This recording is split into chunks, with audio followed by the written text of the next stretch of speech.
A child learns how to give and receive love from his or her parents. As children, we are just handed a blueprint of love by our family of origin and our caregivers, and essentially mom and dad. So, as a child, for a child, their entire world revolves around mom and dad.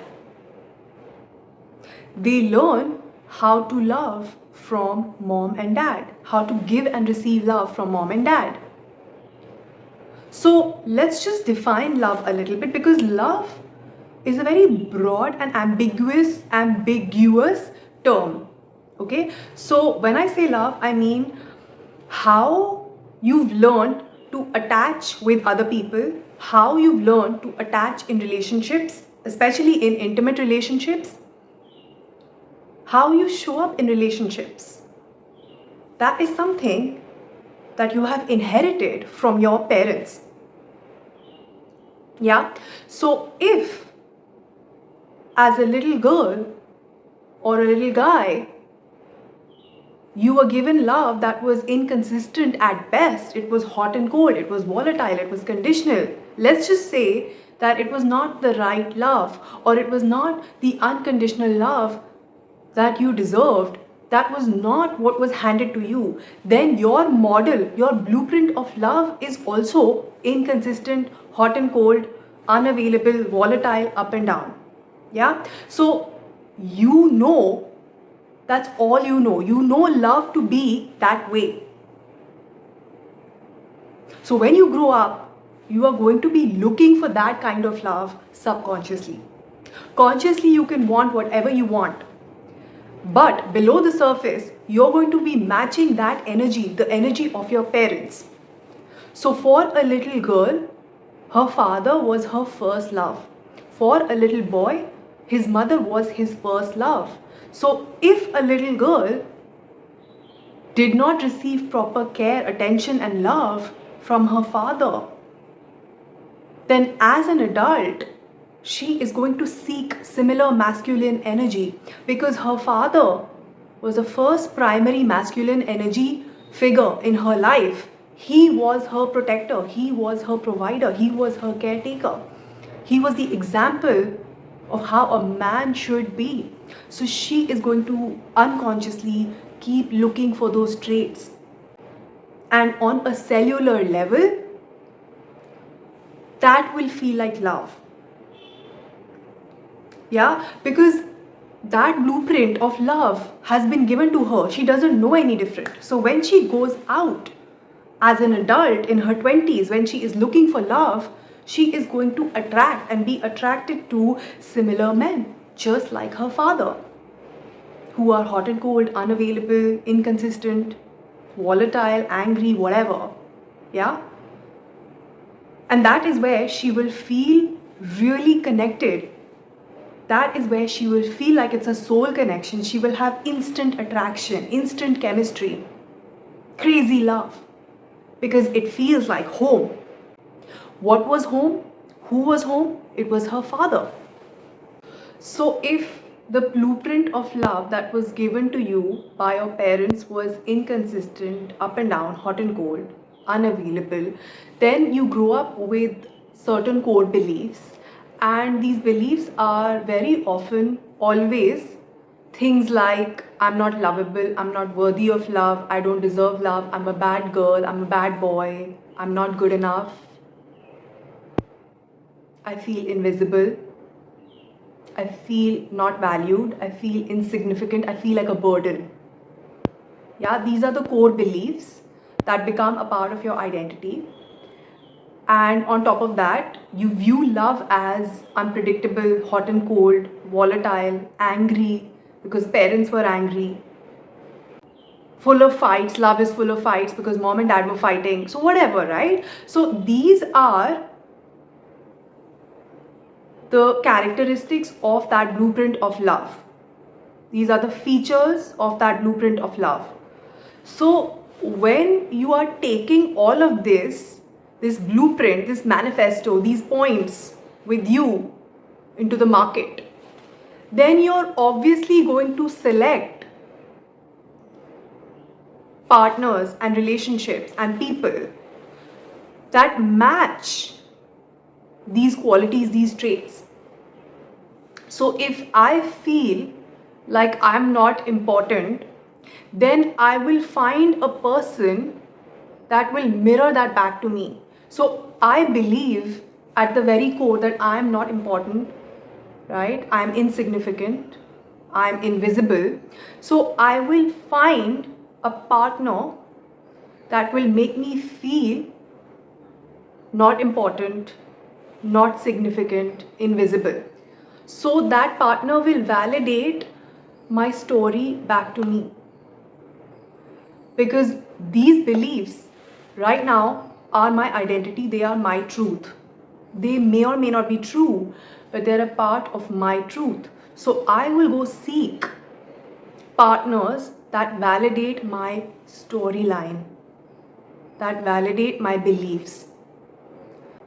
Then, on top of that, if I view love as difficult, as volatile, up and down, full of fights, etc., then I will find relationships that will be up and down, volatile, full of fights, full of drama.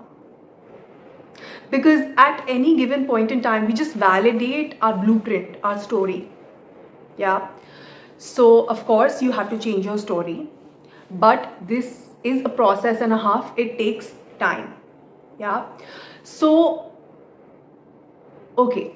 So now, if you were to find somebody who is totally available to you and this person is super nice to you, because you're carrying this blueprint with you, you're like, this person doesn't match with this blueprint. So, this is not true love. Yeah, it feels like it's not true. It doesn't feel like you have a connection. Yeah, because you don't have this miserable connection. So you're missing that connection. You're missing that chemistry, that familiarity, that soul level connection, because this person just doesn't match with the blueprint, right? And so because this is your blueprint of love, then you're just waiting. You're anxiously waiting for the other shoe to drop. Like, because this is my blueprint, at some point this person will flip. When this person sees the real me, the me that is not good enough, the me that is not valuable enough, the me that is a bad girl, when this person sees the real me, they will leave me. So before that, let me break up with them. So this is what happens when the person is being super available and super nice, you go into self-sabotage. Yeah, because this person is giving you 100 and maybe you're used to just 20 units of love. So 100 units is way beyond your energetic set point of receiving love. So you go into self-sabotage. So you start acting out. You start finding little faults with this person. So you start feeling claustrophobic in this relationship. Yeah. Some people will be reckless. Some people cheat. Like, oh my God, I'm a bad person.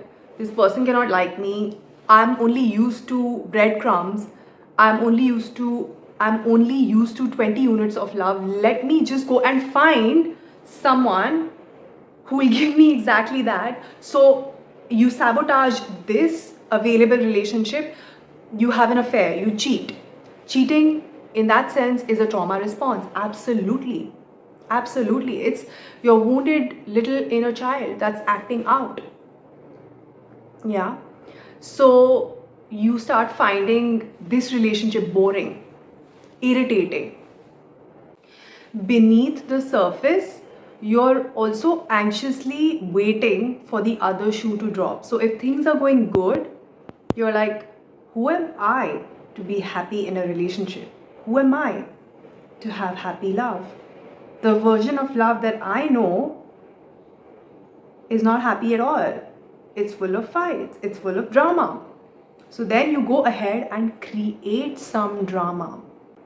And also, one thing to note here is that these things are operating below the surface.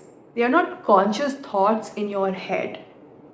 The whole idea with doing this inner work is to make the unconscious conscious so you can take a solid step towards change.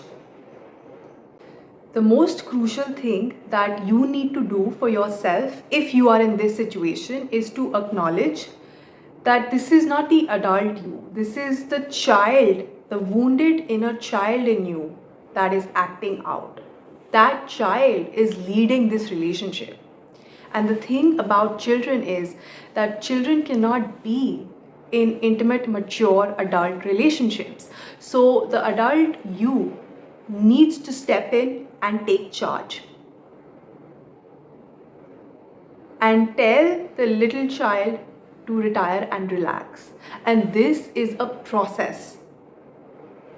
So inner child healing is a crucial part of overcoming this cycle. In addition to healing the wounded inner child, you also need to process all the emotions from your childhood, the hurt, the wounds.